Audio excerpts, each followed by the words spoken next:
আসসালামু আলাইকুম সম্মানিত ভিউয়ার্স, আজকে আমি আপনাদেরকে দেখাবো সৌদি আরবের আবাসিক এলাকাগুলো কেমন হয়। এটা রিয়াদ শহরের ভিতরেই, মেইন সিটির ভিতরে। দেখুন এখানকার, আমাদের দেশের শহর তো মারাত্মক ব্যস্ত, মানুষজন, তারপর হচ্ছে প্রচুর গাড়ি হর্ন, লোকালয়ে পূর্ণ। কিন্তু এখানে শহরগুলো একেবারে গ্রামের মতো নিস্তব্ধ।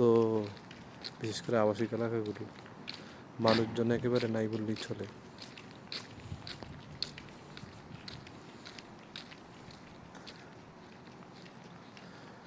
অনেকে মনে করেন যে সৌদি আরব মরুভূমি এলাকা, মনে হয় কোনো গাছপালা কিছুই নেই, কিন্তু আসলে তেমন না।